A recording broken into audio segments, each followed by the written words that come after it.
Two guys. This chap has been a director for a number of years. He's a good friend of mine. He does a lot of work for the club as well, so I want to welcome Ian Crowe.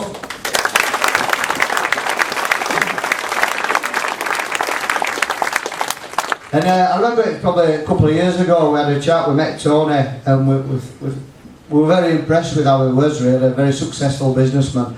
And me and Crowe said we'd love to have him on board down at Halifax. And it was weird how it all panned out, because sort of within 2 weeks of meeting him, he came down and he offered his services, and he really has took this club to the next level, with his, not only with his sort of knowledge, business knowledge and his business acumen, but his financial support of this club. And he's not one to stand up and say that, and neither's Crowley as well, but both of them have been fantastic, and they've put the club on a solid footing as well. So I want to welcome Tony Abbott as well.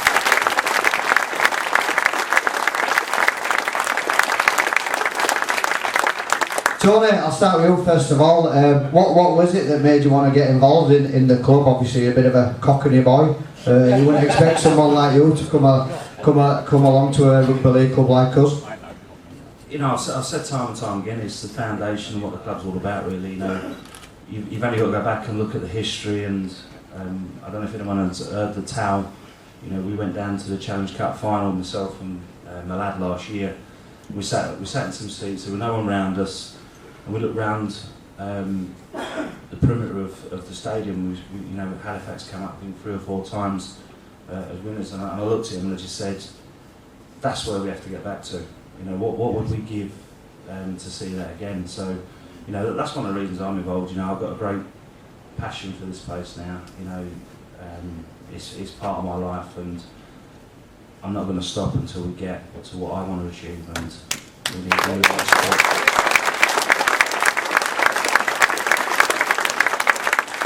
And there's certainly been a lot going on behind the scenes at this club, hasn't there, over the sort of past 12 months, really? Bloody hell, No, don't tell them everything. Just meant tell them all the positive things, really, Tony. I just don't know where to start with that question. You know, I go back to October last year, and we started planning and building for 2013, and Ian does what Ian does, and Ian don't really get a lot of gratitude and recognition for what he does, the planned player signings and whatnot. He goes out and hunts them down and does the dealings and makes sure we build a better squad than we had the year before, and I think that's where it started, and then we hit a bit of the bad weather, and for no fault of anyone, I think we just hit bad times. Then where we are today is I think we're still one of the only clubs that's just lost one. We've lost one game in the league to date. You know, we had a loss in the Challenge Cup. I think we'd all admit we had a poor result in the Northern Rail Cup, but I use the phrase, happens. You're not allowed to use that one in here tonight. It's a family show, isn't it? Sorry.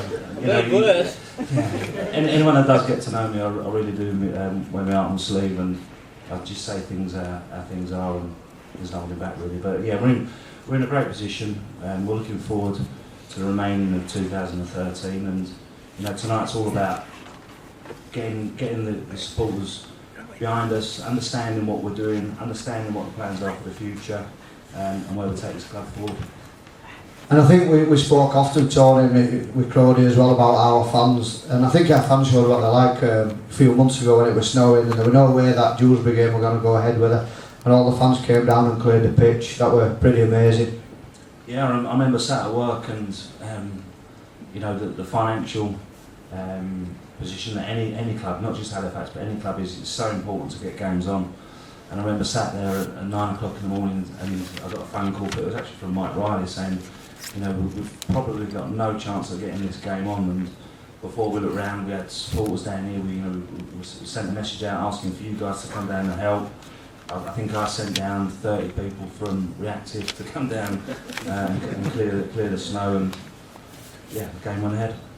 That's brilliant. That. Imagine being sat at work in a cosy office and your boss says, right, get up to you with a shovel. Cheers.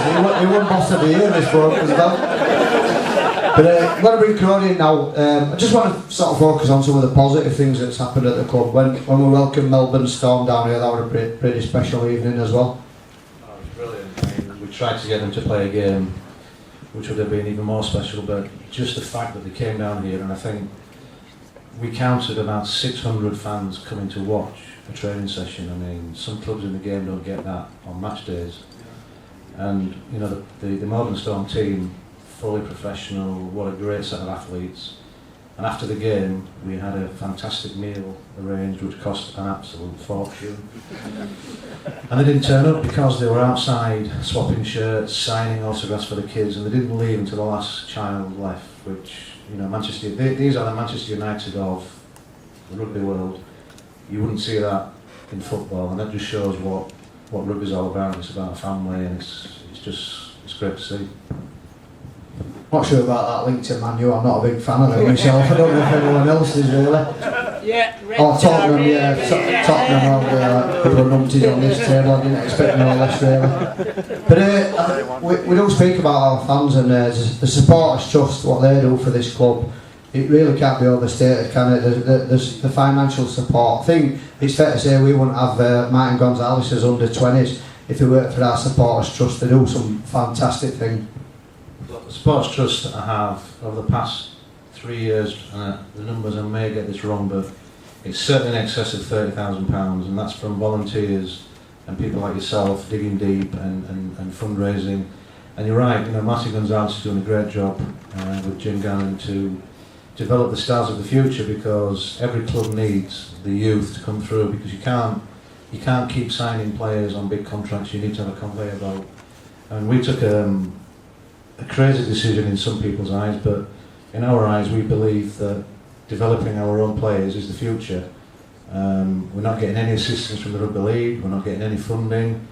In fact, we're facing some quite stiff barriers to do it. But those guys over there on the table, stand up, take a bow. The Sports Trust of Halifax.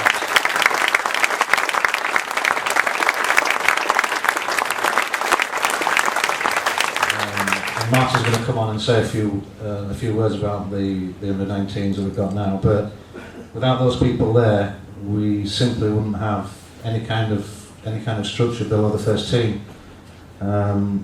So how can you help? You can help because on the 23rd of... Do you want me to go into that? Yeah. On the 23rd of June, we're doing a sponsored walk to Dewsbury. And last year there was probably 40 or 50 dedicated fans that did it. Well, this year we're going to make it a bit of a family affair.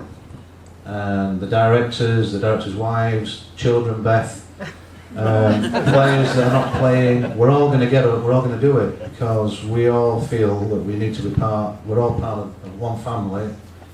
And the more people that do it, you know, if you can't do it, sponsor somebody. If you want to do it, it'd be great. Let's show the Rugby League world that Halifax are the biggest club outside Super League, and let's walk en masse to Dewsbury and raise a few quid for the Sports Trust, but more importantly, just show that, you know, we're together.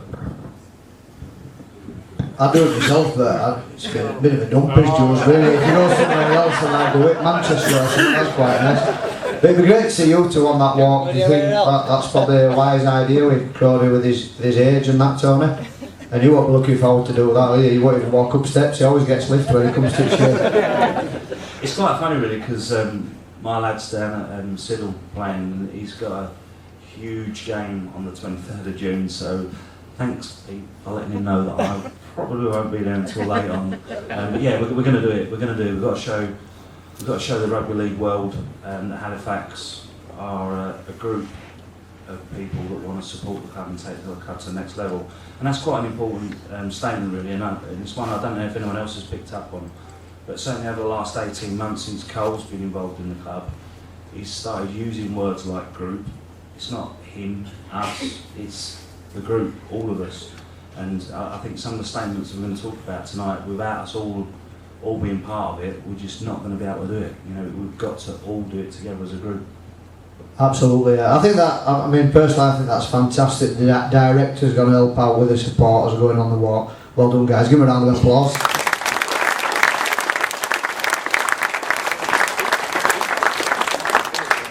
Yeah, I'm not sure that Crowley will actually finish it, but he's going to give it a go anyway. So, I'm just going to bring in a couple of lads that have been involved at this club for a long time. It'd be nice to just listen to their perspective. Sorry, someone's unplugging me there, I think. Just got to get their perspective on the club and the future as well. So, but ladies and gents, will you please welcome Martin Gonzalez. I'm going to ask Jim Gannon to come up as well.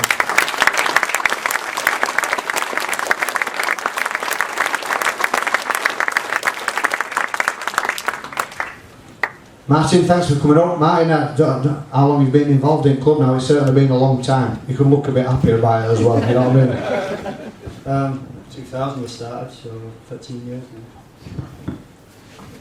Right. I'm going to move on now to question number 2. Doing well so far. Jim, you've been involved on the coaching side. Have you enjoyed it? Do you miss playing? Sometimes it can be frustrating. Lately we've had a few results that haven't been what we want, what we expect. Sometimes you want to pull the boots on yourself and solve the problem there and then. But no, I've thoroughly enjoyed the coaching. It's a big learning curve. But I think that's where the club needs to look down in the future. If we can develop our juniors at a better rate than not only the other championship clubs but Super League clubs, that's the way forward. I don't think there's not the money involved in the game to go out and buy the best players. So I think we've got to develop them, and we've got a lot of good players around this area that have been snatched away quite quickly by other Super League teams. And I think if we can get the majority of them back here and give them something to want to come back to, which is obviously what we're working towards, I think the club will be in a healthy position. Absolutely, Jim. Yeah, and it probably seems strange you're sitting on a bench. I know I followed you through your career quite a lot, Jim, and you spent quite a lot of it on the bench, unfortunately. Have you missed not being able to go on the pitch and just belt someone? Because you certainly enjoyed getting stuck in, didn't you, Jim? It's back in.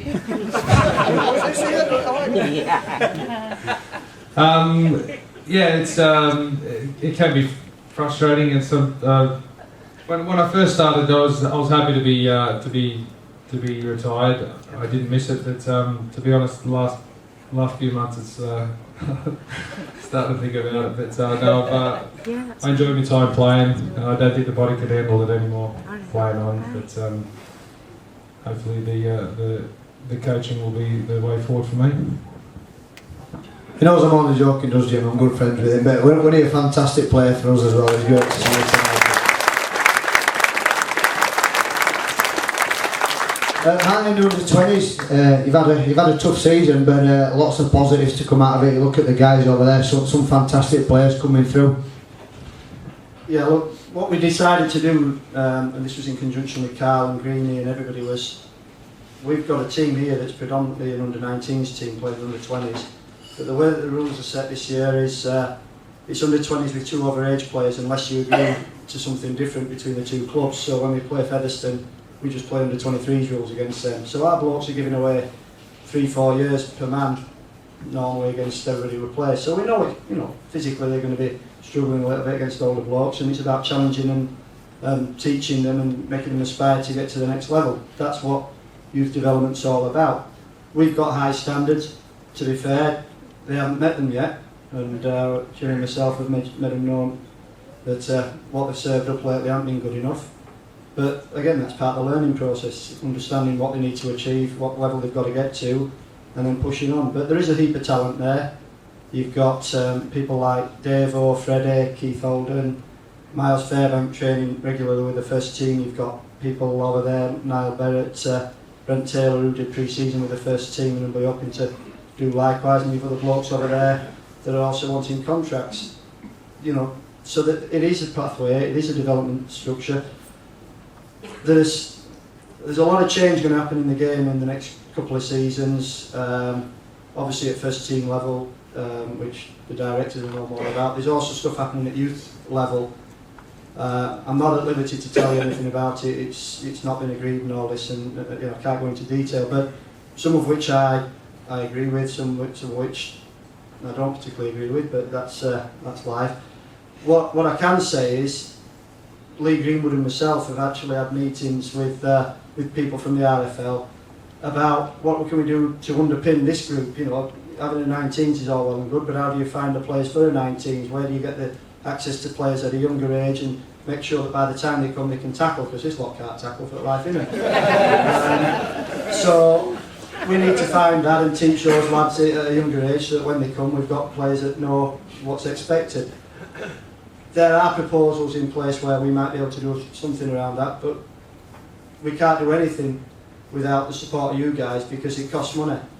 It costs money to give them shirts and stuff, it costs money to take them to matches, it costs money to have a training venue so we can train them. And the more lads you're trying to work with, the more training venues you need, and for the more time you need it, and it doesn't come cheap.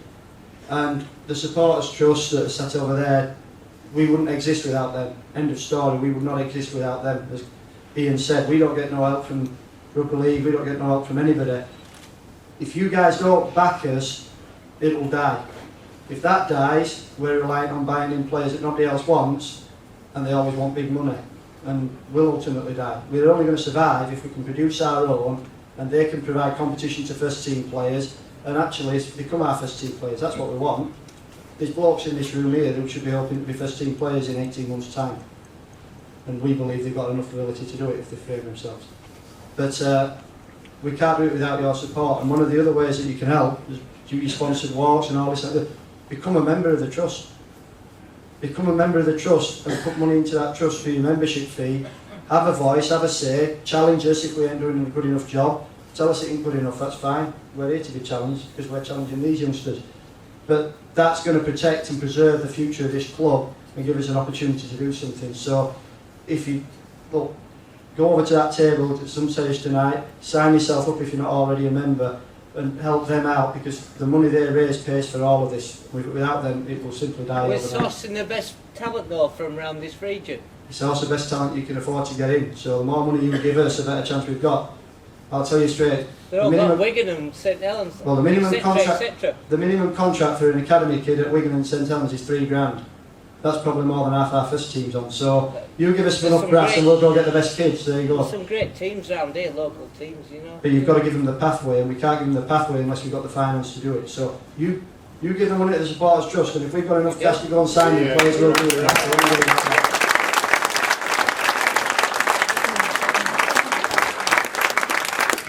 It's a fair point you make. It is a struggle, but one of the things that must give you most satisfaction, Martin, is when you see lads like Ian Davis go playing in first team and Freddie Walker and people like that, because it's fantastic to see them run out on that pitch. Well, when they play like they play for the first team, yeah. When they play like they played last week at Featherstone, no. That's the bottom line, isn't it? But no, that's what we're about. Jim and my job is to get these youngsters ready so that Karl can pick them.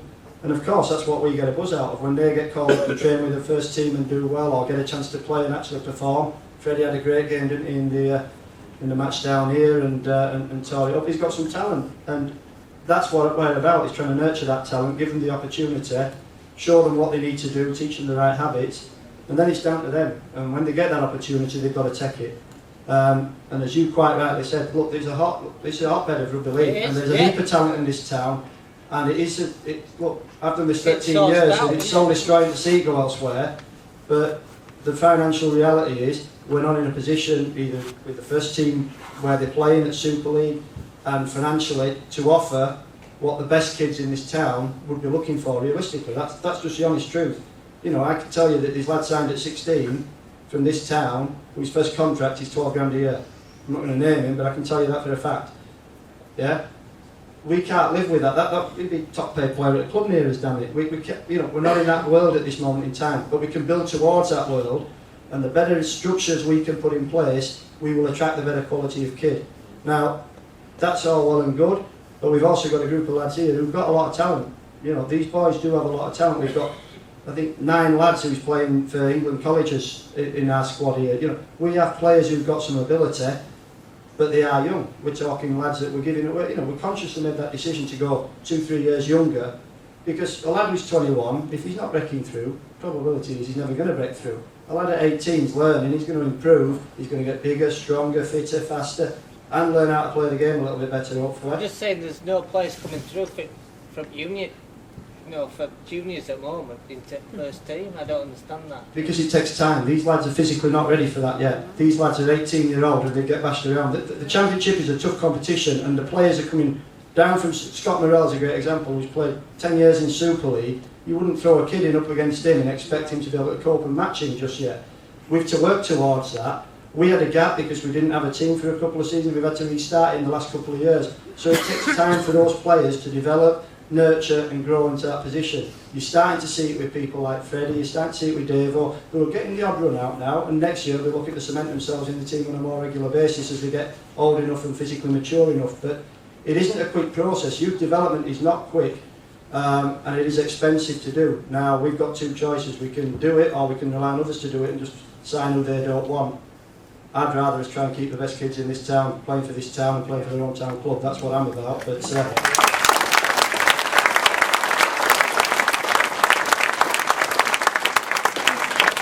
Thanks, Matt. I'm sure the fans must find it interesting to know what it's like running the under-20s, because they do come up against a lot of obstacles, and I think these guys do a fantastic job and the club is very proud of them, and it's great. Honestly, it's great to have guys like you.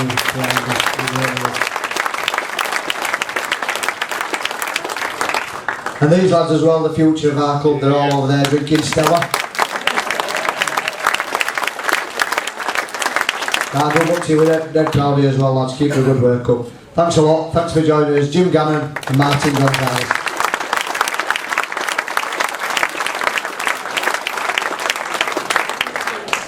One of the things that people, it's been well documented in the press and the media and everything, is our attendances in rugby league are falling, and it's across the board, unfortunately. There's been a lot of changes in the game, and we are really concerned about what's going on. Certainly in the championship, everyone seems to be struggling on attendances. We are looking at it, we are hopefully trying to resolve it and get our fans back here, because we'd love to see a packed Shay Stadium and a successful team, but there's been a lot going on behind the scenes, Tony, on that front, hasn't there? Yeah, probably going back 4 weeks ago, the board met, and we had some tough challenges, and I can remember some of the words that we used in that meeting, and I think it was the end of April we met. So we had May ahead of us, where we was in the Challenge Cup. We was looking forward to the Northern Rail. We had a couple of league games in there, I think Featherstone away.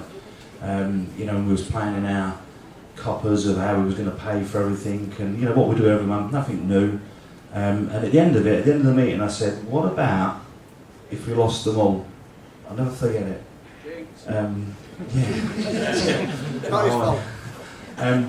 Which sort of impacted us, because that we ended up 100% right, but it went back and we started analysing what's been happening throughout the year. Me and Ian, after every home game, we choose to go out. We go out in Halifax. We get the opportunity to talk to some of the fans, win, lose or draw, and we really do take it to heart. Really do take it to heart. And we were just listening to some of the comments that were being said to us, and about the fall in attendance and what we should do and how we should do it. Anyway, 3 weeks ago, it was bank holiday, wasn't it? Bank holiday at the beginning of May. Me and Ian surprisingly went out for a shandy. And the following day we hooked up, and we chucked the barbecue on at home, and we just sat there just sharing ideas of what we could do and how we can improve the attendance.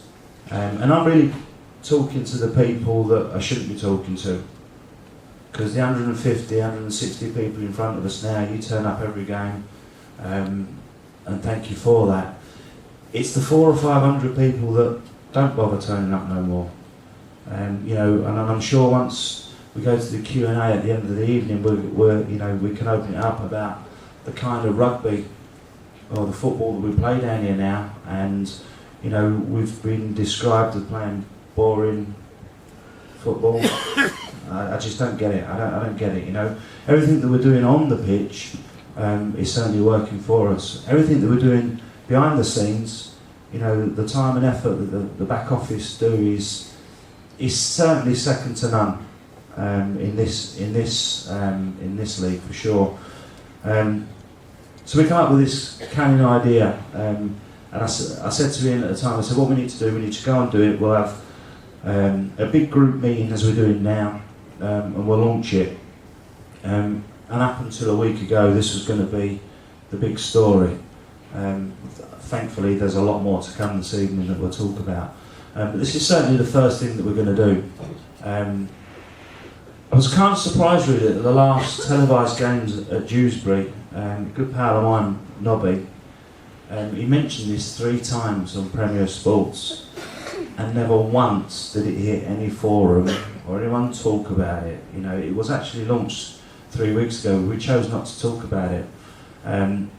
But one of the things that we're going to do for the 7th of July when we're at home to Whitehaven is offer everyone, and it all makes sense now, the opportunity to win a ticket for 2 to New York. And all you've got to do is come and watch a fantastic game of rugby.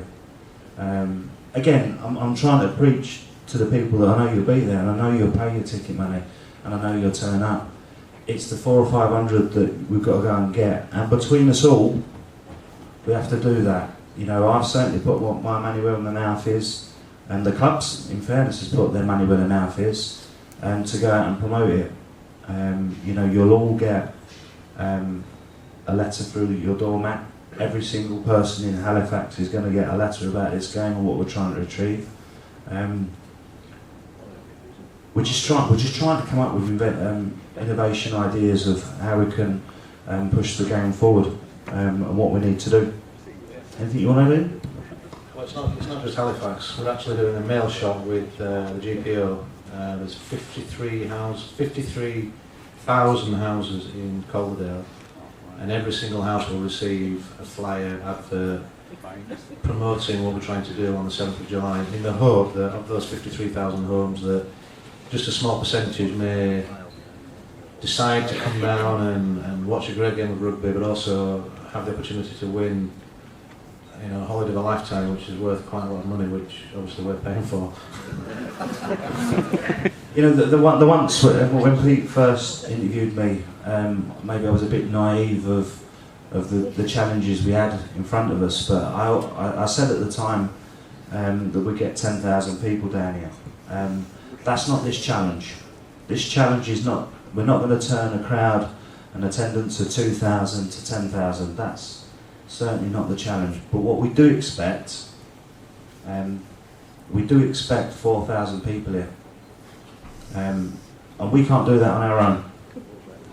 We can't do that on our own. You have to help us do it. You have to help us do it. You know, we have a huge financial hole that me and Ian will plug if we have to. We are doing. But it'd be so much better if this club could stand its own 2 feet and show the rugby league world of what we can do. You know, only today we're having phone calls from all kinds of people coming out of the woodwork, from the RFL, from the people local that have a say. We just need to do it together. We can't do it on our own. We need to, as a group of us, to make sure that when we count the turnstile clicks, they hit 4,000. Yeah, and it's not going to cost anybody any more than a normal match game. We're not saying to people, like other clubs have done, that are in the same situation, that we need you to make a donation or we need you to sponsor things. We're saying, look, we come up with an innovative idea which may or may not work. We don't know. We've just taken a punt and tried to offer something different. It's never been done in rugby league. The RFL are really keen to promote it. We've asked them to keep it quiet until we spoke to you guys tonight. But the key is that it's not going to cost any individual any more than coming to a normal game. And you know that a few more people coming in, and we'll sleep. But things. Listen, we're not painting a bad picture. Things are okay, but we're just trying to. In any business, if you see a problem, You don't wait till the end of the financial year to try and do something about it. You do it when that problem occurs. So we're doing it now, and we're trying to come up with a scheme. This will not be the first one. We've plans to do another 2 if this is semi-successful. There will be another 2 different schemes out of the last 6 home games. So we're working at it, trying to do something different. At the end of the day, we need your help. Thanks, guys. I think that's quite a good initiative that these two have come up with. I think it's certainly a bit unusual, and it's got the backing of the RFL, which is really good. They're sort of looking at us, and you know, we're trying different things, so it's quite innovative, as Ian said. Has anyone got any sort of questions they'd like to ask on it? Because I don't know. Can I have a show of hands if you think it's a good idea? First of all, would anybody in this room like to go to New York? Has anyone not got their hand up? That'd be Super League. What's wrong with old So we've just got one person there who don't want to go. You miserable sod, Joe. You need to cheer up. I'm only joking. I think it's a really good thing. And at the end of the day, if it can entice some of our fans back to the club, I think it's definitely worth doing. Come down here and watch what team we've got. Hopefully they'll stay with us. If anyone's got a question, put your hand up. Andy Perry, yeah? I've got an idea if it's alright with you. Like if I try speak to managers at Asda, try and promote it up there for you. That'd be great. Yeah, you can promote it at Asda if you want, that's fine by us. But promote it, we want it promoted everywhere, we want people to know really. Malk, come on there. It's just been mentioned, what are you going to do if a Whitehaven supporter wins it? If a Whitehaven supporter, it's just void.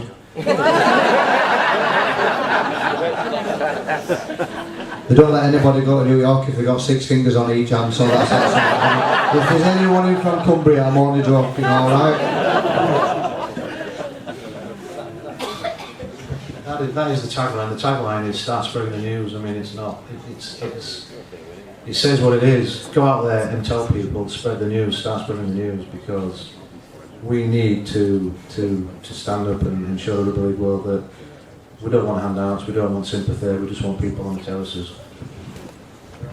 It was a good question that the young man asked here. Would prefer Super League. I think we'd all prefer. I think we'd all prefer to be in Super League, but I can assure you, the way we are at the minute, if we can't get them clicks on the turnstile going, there's no Super League coming to Halifax. I can assure you, and that's got to be down to all of us. No one can be accountable for that on their own. It can't be the board, it can't be the players, it can't be the coaching staff. It's got to be all of us. We're all to blame here. We've got to get them clicks going. Malcolm Powell over there, yeah? Yes, Malcolm? Can anybody but get a ticket? Can anybody we just want as many people through that turnstile as we can, don't we, really? Yeah, there's, you'll see the official launch will be tomorrow at 9 o'clock. But yeah, there's going to be certain stipulations and how you do it. I know some people may have already bought a season ticket. That's all been thought of. It's all in the terms and conditions, and just look out in the press for tomorrow, that Malcolm. Okay. Right, any more questions, ladies and gents? You're all looking a bit serious. Oh, it's lovely weather out there today, isn't it? And I'll go with the sponge after here as well, so it's happy days. Anyone else? No, I think that's about it.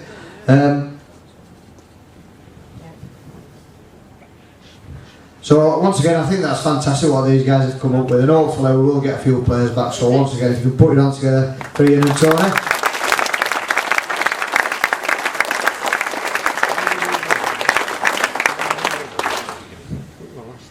I'd like to let you know that our head coach, Karl Harrison, is in the building, I think. He's not that hard to miss, really, is he? I'm going to have a quick word with Karl. He's done a great job since he's come to this club, and he does a lot as well behind the scenes. So if you've not been in here before and you've heard Karl speak after a game, he's a brilliant bloke. So I'm sure give him a warm welcome, ladies and gents, for Karl Harrison.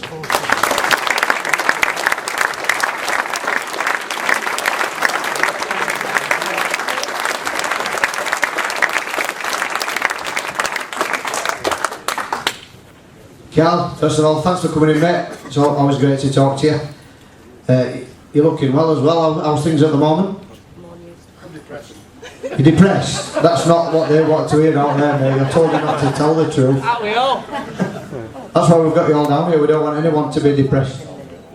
been a bad day.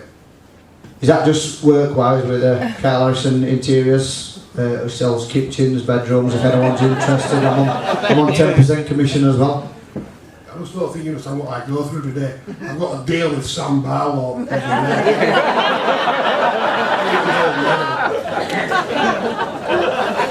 But it's quite easy to get on with, lad, isn't it? Don't be telling these though, just be careful. That's a good guy, it's fun. But, it's a strange character. Thick. You want to have me? Anyone else you want to big up before we move on to the main part of the evening, Karl? Where's the main part of the evening? You're not supposed to say that either, really. No, I think we know why we're here, really, what we're going to talk about. But first things first, it's been a difficult few weeks, really, wasn't it? Nice to get back to winning ways on Sunday.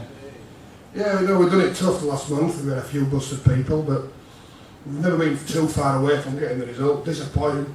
We can't play in the final of the Northern Rail at the Shay, but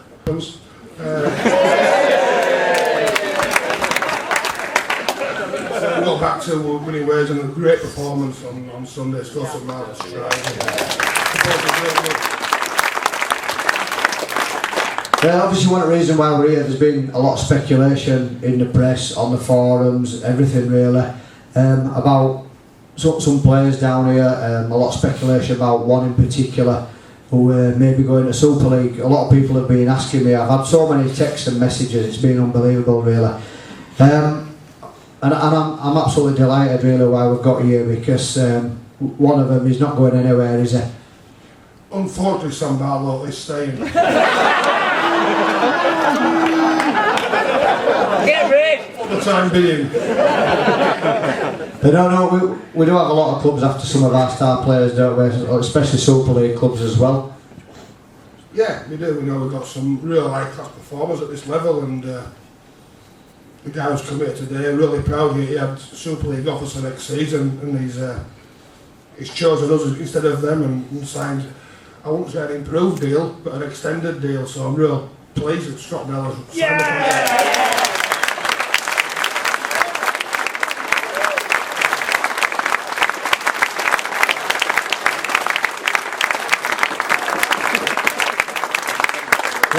To be honest, ladies and gents, it's been very stressful over the last couple of weeks because there's been so many clubs chasing this lad, and he's had so many options to go back into Super League, and the fact that he's going to stay with us, it's unbelievable, because I don't think, I mean, we've had some good players down here, but Scott's just been a massive influence really. Especially enthusiasm around the place. A lot of the things we do are good behind the scenes are down with Scott Murrell's influence. I've also got two hooligan teenage sons, and Scott Murrell's my next door neighbour, so if he had to say, I would have broken his windows.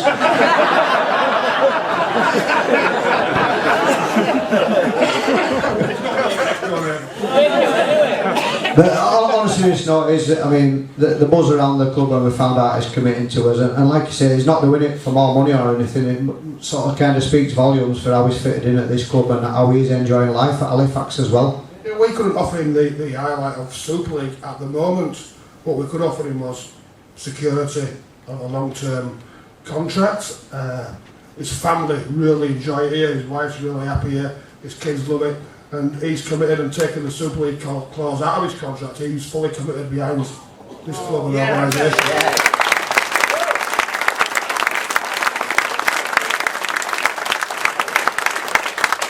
And he's a bit of a character as well. I get on really well with him. He's a bit like me. He's a bit daft, he's a lad, to be honest with you. I've had some fun with him and all. He's great fun, and he has brought something to this club what I've been missing. And I am over the moon. I really am that he's re-signed with us. And I'm sure that you'll be very pleased to know that Elvis is not in the building, right? But this lad is as well. So I'm sure you give him a very warm welcome. He's staying with the club till 2016. Ladies and gentlemen, please welcome Scott Murrell.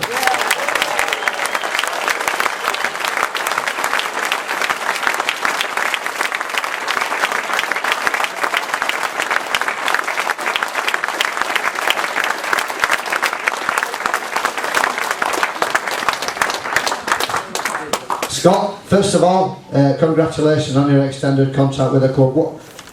I know you're pleased to stay with the club, but how pleased are you? Over the moon.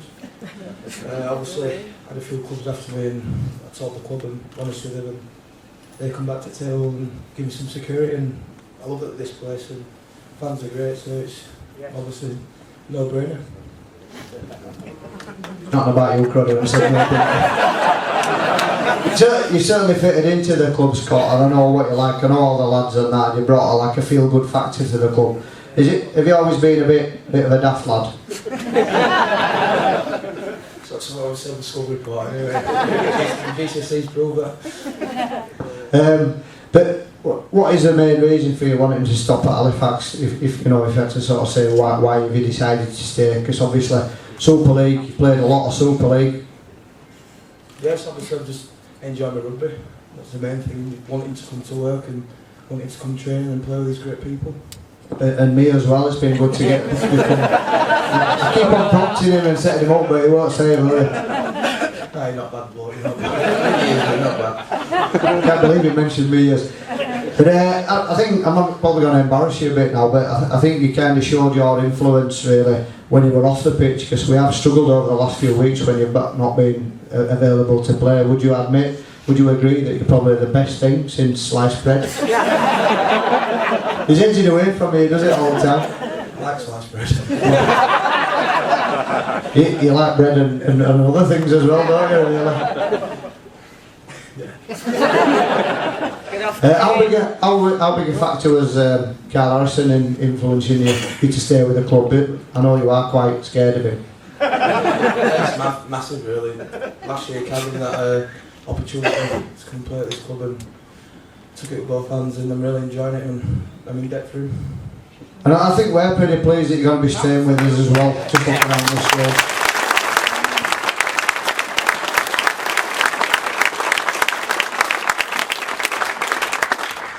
And I know for a fact one of the reasons you're not staying with us, it's not for the money, is it? We just want to make sure everyone in this room know that as well. But I just want to speak about one of the things we've come up with about this, two fans going to New York. That's a pretty unusual thing, isn't it? I know you need your eyesight test, it's not Wayne Price that. Would you fancy a trip to New York? Yeah, I would do, but I found out we're not allowed to buy tickets. Yeah, that were the terms and conditions we were talking about. We don't want to miss any games. But it is pretty unusual, isn't it? And hopefully it'd be nice to see some more fans through the turnstiles here, Scott. Yeah, it's nice. Club's going in the right direction, and right people behind the scenes doing their job, and obviously we're trying to do ours on the field. Absolutely, mate. I'm sure everyone will agree with me and echo my sentiments. It's great to get him on board. And it's probably, I know we're all gutted when Sean Penkovic lost, but to bring this guy in and to get him tied up till 2016 is absolutely brilliant news. So ladies and gents, put your hands together once more. And our captain, Scott Murrell.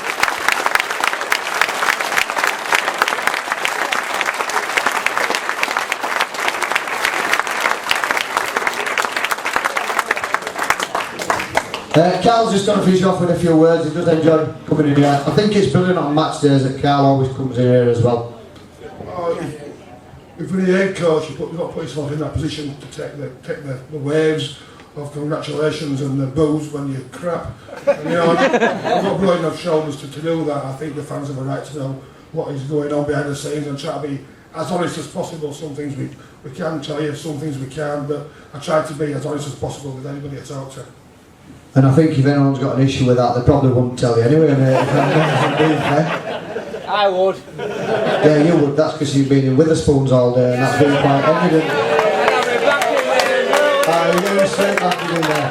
I'm only jesting now. We don't knock any fans. We want to hear your views, and if anyone has got a question, please feel free to put your hand up. And I just want to talk about, put an article in the press the other week about players being realistic regarding contracts for the future, and that wasn't just meant for this club, it was meant for every club in our competition. Everybody's feeling a pinch, you know, everybody's fan bases seem to have dwindled this season. I think a lot of it's because of the weather we had at the start of the year, and it becomes an habit going to games. We're in a strong position here. We've got a really strong board of directors who are fully behind myself and my coaches and the players, and do everything we can to get the best quality personnel at this club. And we're well in discussions with a lot of high-profile players at this club who will be signing in the next couple of weeks. I've had verbals off one tonight that he's going to sign next week, and so on and so on. So we're not too far away from where we want to be going forward. That sounds good to me.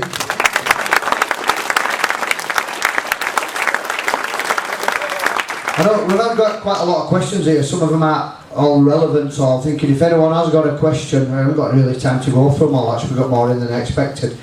Please put your hand up and feel free to ask Karl a question, or the directors. Andy Perry down here. Hi Karl. I know it's great signing Scott Murrell till 2016. In the next fortnight, are we going to be signing any more new players? They want to be signing anyone else in the next fortnight. We can't really say that. If you take the cheese out of your ears, I would have said that.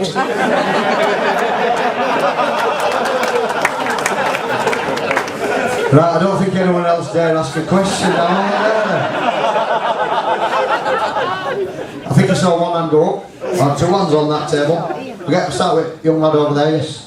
Mine's for the directors. I'm just looking, if you're looking to expand the fan base, why you don't see anything about the club in the town centre? Yeah, good question. About the presence of the club in the town centre, yeah. I mean, there are even signs telling you most of the time, unless it's on the roads, where the stadium is. You're absolutely right, and we have started dialogue with, because you can't just walk into the town centre and set up a stall. You have to get a licence, you have to get permission, and we have got an initiative coming up where we will be outside Specsavers on the slope, Vision Express, Vision Express. We are talking to a couple of leading supermarkets. We have also got a schools programme in progress, which I don't know if you're all aware, but we launched about 2 months ago an initiative called the Cool Cats Club, and I know Luke Campbell's in the building, and I'd like him to come in a moment and tell you about it. But the intention is to visit 112 schools in Calderdale of age 12 and down with Halifax, with players, with picture cards, with ticket offers to come to the ground, with food, beverage offers inside the ground. The next generation of supporter we need to embrace and try and get the kids in the schools talking about us. And it's difficult because the local paper's gone to a once a week, which it's had a massive effect. Some people don't know there's a game on. So we're not going to sit down and do nothing. We're going to get out there and we're going to get into the precinct. We're going to get down into the town centre, into the supermarkets. Halifax is doing a great job. And so, Luke, come in. So there are things going on in the background which we probably haven't promoted as well as we could, but we've done the best we can with the means that we have to hand. Luke, come and talk to us about the schools. 112 schools in Calderdale, 30,000 kids, something like that? All right, just say what do you think about you? Everything here just said, plus a few more words. Tom Barlow and Andy Braycheck are also involved, and they've actually been really good. I think Andy did it up at Barrow, and surprisingly, I know everyone gives Sam a bit of flack about his level of intelligence, but he has actually been probably on their level, so he has been, no, that's not a joke, being able to relate to kids. I think his visit actually got the most kids down, so it's actually quite successful. So we're going to try it in a few more schools. Frank's picked the schools that are best in regards to which like rugby league at the minute, and then try breaking into the other ones and steal a few of the Halifax town fans. If I need your name, sorry, but what do you do when you go to these schools? You just walk in, you just stand there. What happens when you go inside the school? So yeah, what do you do when you get there? So initially I'll go in and speak to their teacher and set up the meeting, tell them about the initiative we're running. We've had real good feedback. So instead of just going in and doing an assembly, we've been going in and Halifax will come along. We'll go in at 9 o'clock, we'll do a little bit of an assembly, and then it's dragged out quite a bit actually because it's been that good. They've bought into it that much. We've stayed there probably through till dinner time at most schools and done every class and done a bit of rugby with each class. Halifax come in, we've got some player cards that are available in the shop. Little plug there for you, Ian. £2.50. £3.50. Make sure everyone gets down there and buys a player card. And then it's another little thing for the kids to try come and get the picture signed by every player, and then Ian's going to give away a nice prize at the end of the year for who gets the most. We've just found that out now. So. Listen, I remember from Hall in, it seems like an age ago, but in the 90s, and we had a group of school children coming in with banners, and there was a competition going on from stand to stand. Yeah. The best banner. Well, we need to get back to that. We need the young kids coming in here and being present. We did. It looks very nice, but I've got some new ones down in the shop available in your size. I'm not anything. I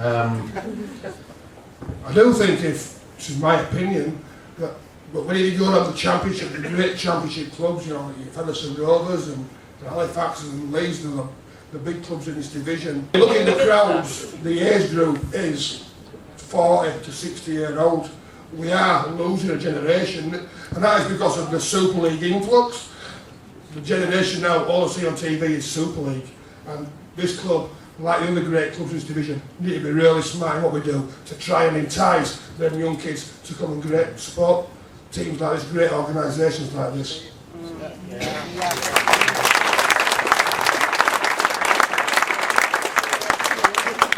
Well, that's it. That's one of the reasons why we're here. We want to hear your views about how we can get the fans back through the turnstiles. Anyone else? Any questions? Yes, sir. Yeah.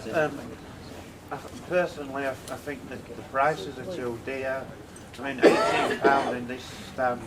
It should be £15 in here. Prices are a bit expensive for getting in the ground. Yeah. A few of my friends have said, "Oh, it's expensive to watch Halifax play Hunslet." Or We know where you're coming from, but it's kind of like if you look at other clubs that have reduced the prices and see what's happened to them, it's so difficult, isn't it, Tony? We've got to be quite prudent.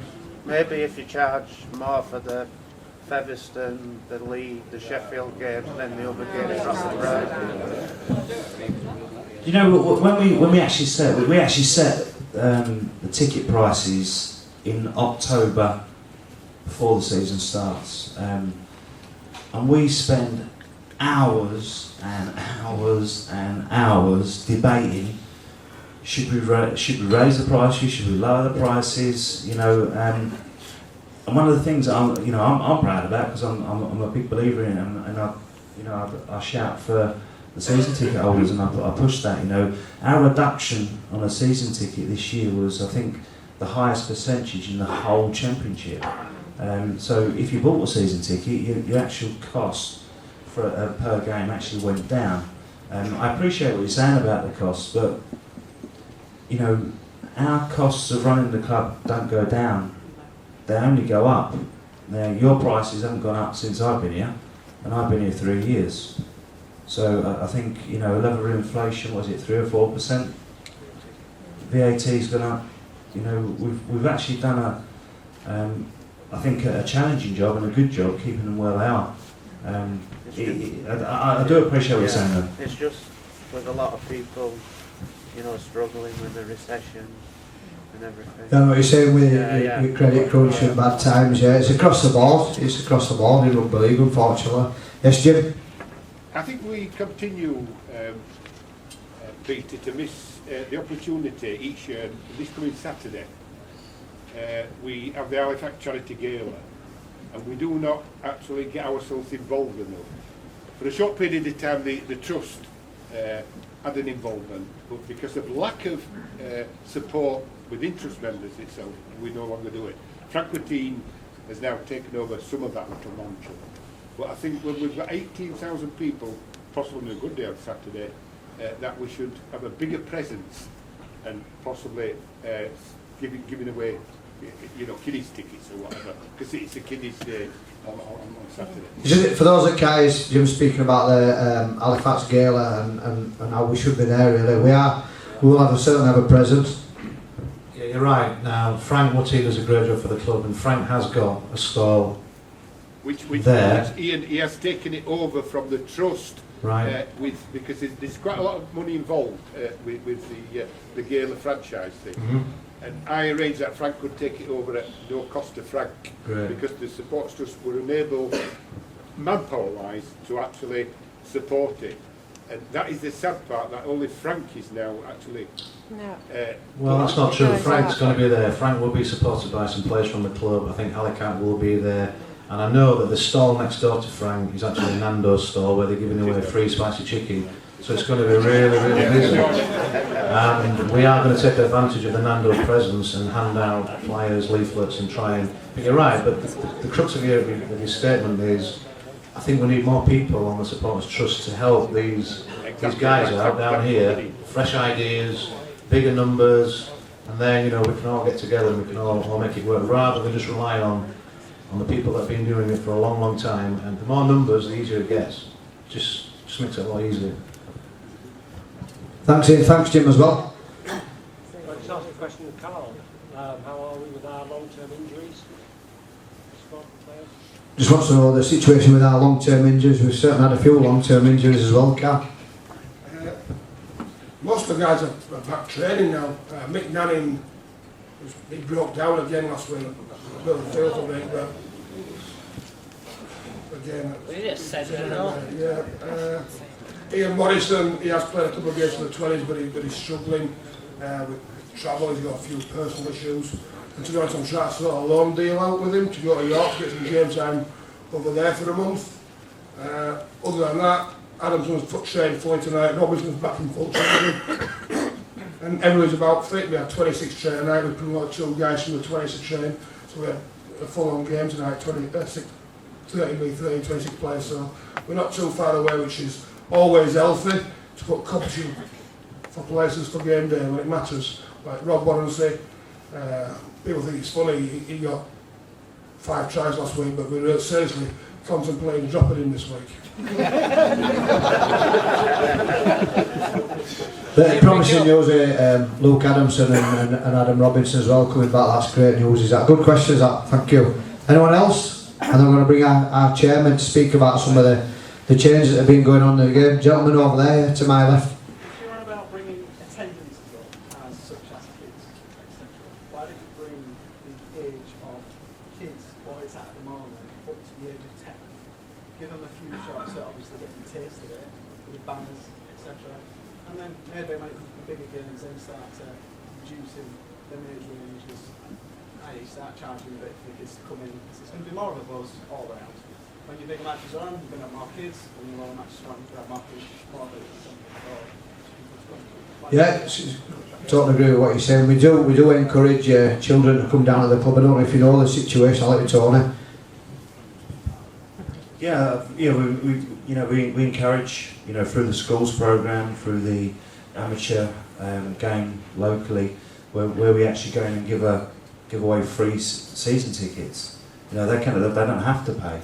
They can come in here free. But the only thing that legally we have to do is they have to be accompanied by an adult, and that's not us making the rules. That's health and safety. We have to do that. I don't know what more we can really do apart from say it's free. We are working on a new initiative. I keep saying this, don't I? But we are, believe me, working on a new initiative where it's difficult for a child to get in free and then expect an adult that's never been to the ground to pay, because it's, as you say, it's a lot of money. So we've done a deal where one adult could come in with 4 children for £18 now. That's 5 people going to a game for £18. It's not having the impact that we thought it would have. So we're talking now to Nigel, who's taken over the catering of the stadium, about doing a food and beverage offer. Because the first thing the kids want when they come to a game is a hamburger or a hot dog or a soft drink. And then it really ramps up. So if we can do a deal where if the adult pays in and those children get fed and watered for free, it just takes the pressure off the adult, and the kids have a great day out. So that is something we're working on with Nigel, even though he's probably not heard it yet. He's probably for the first time. And we also have Yield Up, great sponsor of the club, the biggest hot dog manufacturer in Europe. We're talking to these guys about sponsoring that initiative. Again, it's about attracting the youngsters, but trying to take some of the financial burden off the parent. But there has to be some burden, because without a budget, we can't sign players. So we need to balance it. So we're trying to make it work. And You're right, so we're doing that. Thanks, Ian. A good point as well that you made there. Anyone else? And then we're going to move on to our chairman, Malcolm Holiday, my good friend over there. Last bank holiday, I went to Batley for our local finals. The place was packed. 3 games on. Is there a problem with our council where we can't have our local finals? And when I was playing a long time ago, it was my highlight to play in a curtain raiser before Halifax played the full game. And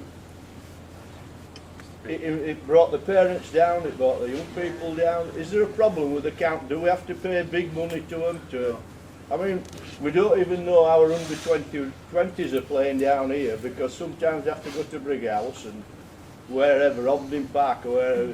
Is there a problem with the count? Do we have to pay them a lot of money? I know what you're saying with the situation with the pitch. It's a community stadium really. There has been issues obviously with the pitch that are being addressed. I think, Malcolm, the short answer to that is the number of games which the stadium authorities will allow on the pitch is very limited, and we get our first team and we get our under-20s for most of their games, but the addition of curtain raisers or local finals counts against the total number of games that the authorities consider the pitch can take. And that's why not many of them are held here. But in terms of local finals, it wouldn't be us to arrange it. It's down to the local bodies to sort it out with the council. But I'm afraid they are a lot more restricted than we think they ought to be. So the total number of games that we can play, does that equate to the total number of games that the soccer can play? Yes, Sheila. It's timed down to almost down to the minute. There's sometimes some argument as to whether one of our games at 40 minutes a half equates to one of theirs at 45 minutes a half. But the reason why we play our 20s here and they don't play their equivalent, I think it's under 19s here, is because it is an attempt to equalise the number that each club gets. But if it's a community stadium and these are teams within the community, shouldn't they be something else and not on our quota? Shouldn't they? Well, yeah, they're not on our quota, but I say they have to organise it with the stadium authorities. But a number of occasions, people have asked for amateur games down here, be it the FE Cup final or whatever, and the answer has been the pitch can't take it. It's the same argument that has occurred in the past over whether Siddle getting a home draw in the Rugby League Cup were allowed to play here. It's whether the pitch can take it. And the view of the stadium authorities at the moment is that every game counts and there are only so many per year. So now they've improved the pitch, do you think they will look at it again? I doubt it. They reckoned to improve it last year, and how long did that last?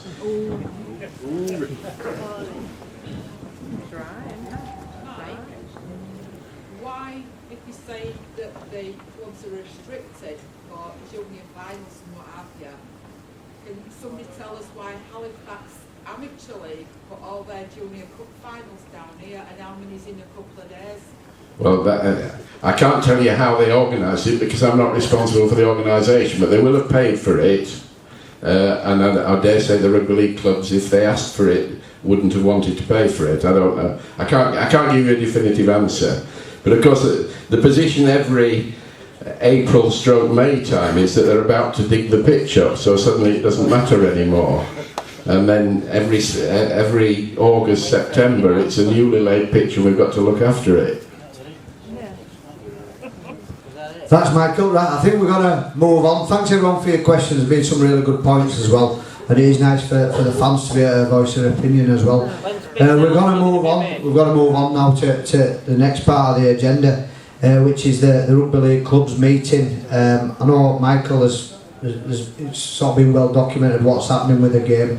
I'm going to ask Michael to outline the proposals for the future, really. Right, I don't know how much anybody's read of what's been in the rugby league press and how much of it they've believed, but state of play is that Super League is, in its existing form, licensing is dead. That's not going to continue past the end of the current licensing period, which ends at the end of next season. So we've got one more season in the existing format, and then something is going to change. The question is what?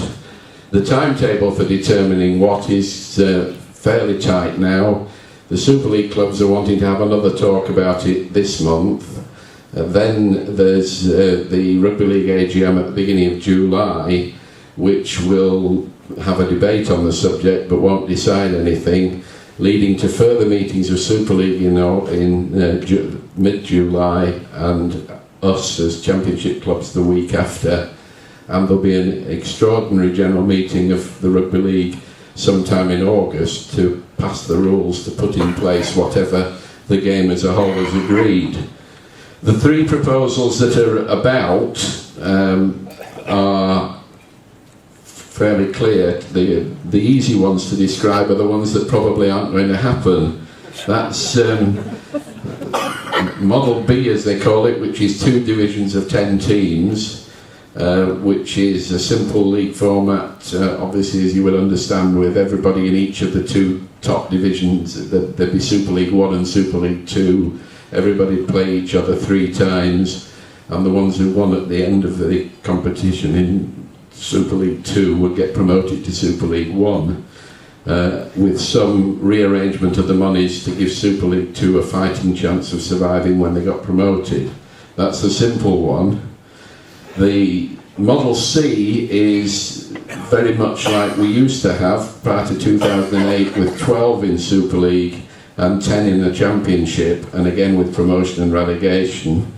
That would work just about as it had done in the past, although they're trying to find ways of equalising the money a bit, because the problem when it was 12 and 10 was yo-yo clubs. That the Championship club that got promoted in October didn't have a fighting chance of having a decent side to go out on the pitch in February and start holding their place in Super League, and so very rarely did they keep their place, unless there was a weak Super League club like we were, unfortunately, in 2001/2.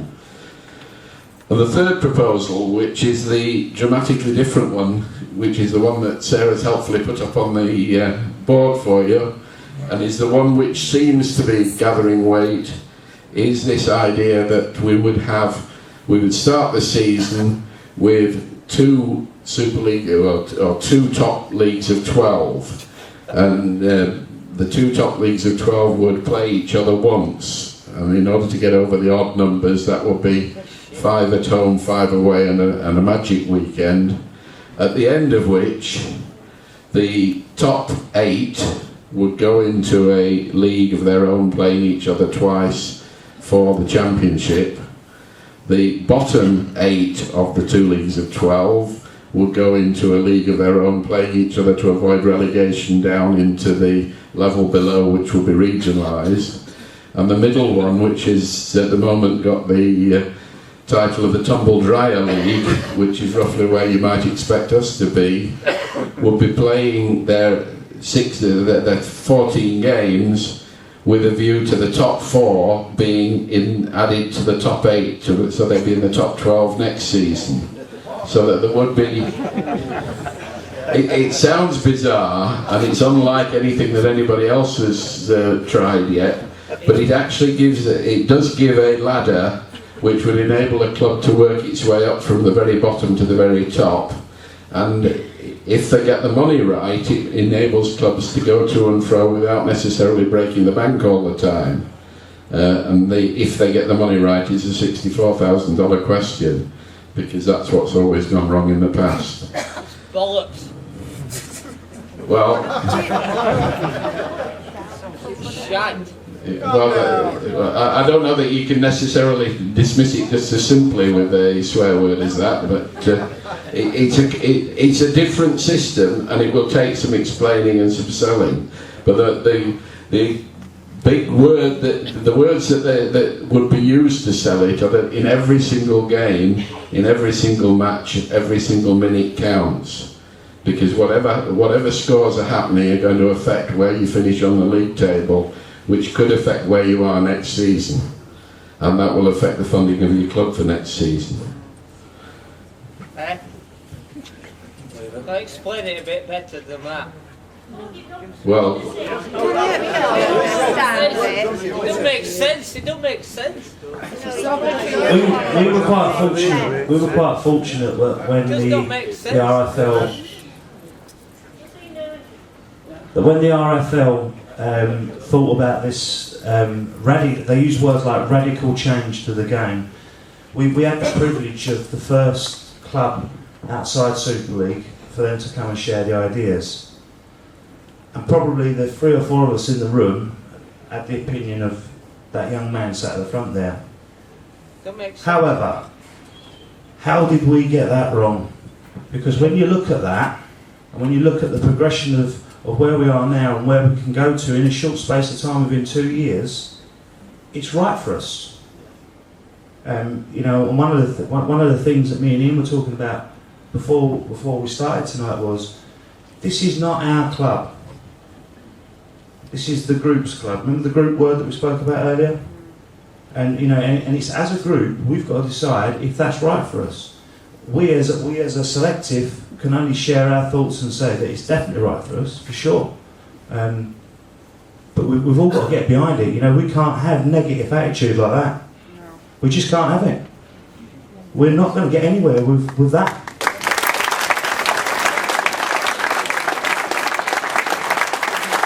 The whole thing about tonight is, you know, bringing us all together. You know, it's great to hear. You know, I hear it all the time, but it's just great. The crowd in. Do you know what? Can you let him finish one thing? Yeah. No, I'm asking. No, it's about. I'm asking questions. Is that going to bring the crowd in?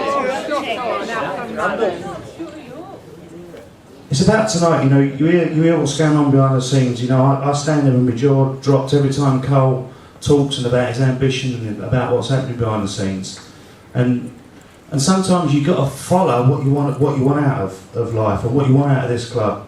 You know, if you just want to turn up and we'll have 1,200 in the stands, then we'll run a club with 1,200 in the stands. If you want to run a club that's got a bit of ambition and a bit of drive, and we want to step forward as a group, then we've got to do it together. You've got to be behind the club, you know. Everyone behind the scenes, the coach staff, the players, the back room, are 100% determined of what we want to achieve. And we've got to do it together. That is radical, definitely radical. They know, the RFL know that's radical. You know, there's some big changes at the RFL as well going to happen. But we've got to get behind that. You've got to get behind us. You've got to get behind us, which is why what we spoke about tonight. So you're telling us that's the way forward for Halifax? After what I've read, I would propose, from my opinion, that's certainly better than what we're in at the minute. Yeah, anything's better than the So just on the question, will it bring the crowd in? People complain that down here we play Hunslet, York, Swindon. If you look at this, we're going to probably start in the second tier, as we've been told. If we come top of that second tier, we're going to be playing the likes of, off the top of my head, Wakefield, Ulster, possibly London. People like York and Wakefield, who have actually got quite big away crowds. So you're suddenly going from playing Hunslet, who might bring 50, 100, 300 at max fans, to your Wakefields, who might bring 2,000. So suddenly you're playing high-class teams. And me coming here as a player, I came in because I want to play Super League, and I saw myself coming to Halifax and going to Super League with Halifax. That's my dream growing up as a kid, no matter where I play.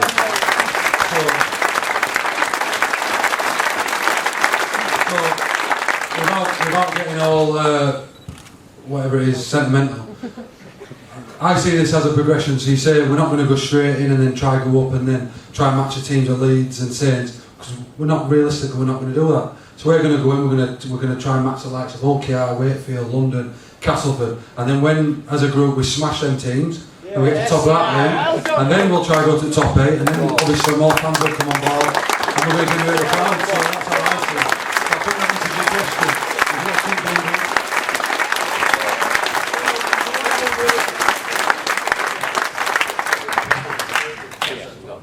We all love Luke Campbell. I think he did that same thing. Well, yes, Pete Clayton. Peter, I agree with that. I've been in rugby a long, long time.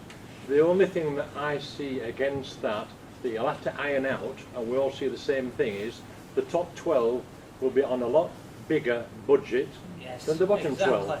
So when the top 4 come down, who's and going the to top pay 4 wages? go up, we'll be competing on a 300,000 budget. They'll be on a 1.1 million. That's the difficulty. That's the bit that needs ironing out. I agree with it. It's a good idea, but you need to iron that out. That does need ironing out, but as the proposals stand at the moment and as they're under discussion, there will be some ironing out of that as the Rugby League initially proposed it. We'll be arguing for rather more ironing out rather sooner, but there will be a gradual closing up of the gap over the first 2 or 3 years.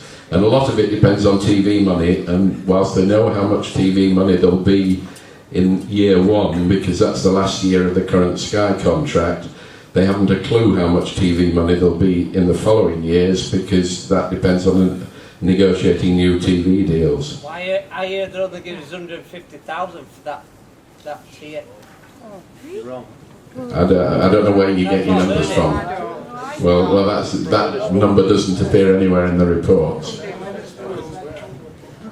So look, it's radical and it's different. Without the financials that are attached to that, you can't make a definitive decision. However, what Michael's saying is the devil's in the detail. If we can negotiate a reasonable level for our level, a closeness to the top tier, you can't take the corner shop and make it into a supermarket overnight. You have to progress. So you take the corner shop, you become a 7-Eleven, shut up, I'm talking. You become a 7-Eleven and then you become a supermarket. The old system of promotion and relegation from multi-million pound turnover to hundreds of thousands, it doesn't work. It kills the clubs coming down, and the clubs going up don't stand a chance. This is radical, but it provides a pathway, providing the financials work. That's where we are now. We're working on the financials, and we're fighting our corner saying, you know, there's an amount of money for the Super League clubs that have come down because they're full time. You can't just make people redundant and throw them to one side. You have to protect the clubs coming down. But to what level do you protect those clubs? How much do you spend on the clubs coming down in opposed to the clubs going up? There's got to be a balance. That's what's being talked about now. So we are firmly behind this because we know that by negotiating and talking, we're going to get a lot further than being a corner shop and trying to be a supermarket. Well done.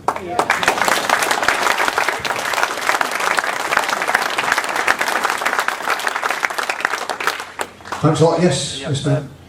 You know, Sky, does the Rugby League think that Sky are going to carry on because they've dropped a lot of Rugby League with like the NRL and We wonder what Sky are going to do with the coverage of Rugby League. Is it going to go to Premier We don't know Sport that. or BT It's not Sport, something that we're... or BT Sport, you know? We don't. Nobody's got a clue about that because it's all in the melting pot, as you say. But the fact that BT have taken the rugby union effectively off Sky means that Sky have got some more space to fill if they're going to fill their channels. So that creates an argument, and there's also the possibility, if the BT channels work, that BT themselves will come into the market for rugby league, and then the game as a whole has a fighting chance of getting what it deserves. BT have got Claire Baldwin on as a presenter, and you know she's really good at rugby league. And maybe BT might go for rugby league. Yeah, I like Claire Baldwin as well. She's all right. Yeah. We don't really get to sort of speculate on that. Anyone else? We need to sort of wrap it up shortly. Yes, ma'am. This might be irrelevant, but have they said anything about the Northern Rail Cup in this proposed structure? Would it cease to exist, or have they not really? Northern Rail Cup, would it cease to exist? As it stands at the moment, the Challenge Cup will definitely be protected, and that'll fit in. I think the answer to the Northern Rail depends on precisely where they get to with sponsorship and so on, but it will probably be in the interest of the third tier down. There wouldn't be enough space in the programme for a team where we would expect to be playing in the Northern Rail Cup. And we're not that bothered about it anymore because we got knocked out. So, anyone else? We've got one over there. Yes, the lovely Hilda Harder. The TV programme last year. When you've done all the financial things, small bits, the anomalies, Super League play and win for 2 points. We have 3 points. And then this silly bonus point. Are all those things going to be flattened out? So for those that can't hear, Hilda's asking, Super League they play for 2 points, we play for 3 points, we've got the bonus point system. Will that out? What will the new system be? The theory at least is that by the time this exercise is finished, the whole game will be back together again. We won't any longer be talking about Rugby League as one game and Super League as another game. And as part of that, it's inevitable that the league structure has the same point system through it. Which point system it'll be, I don't think anybody's discussed yet.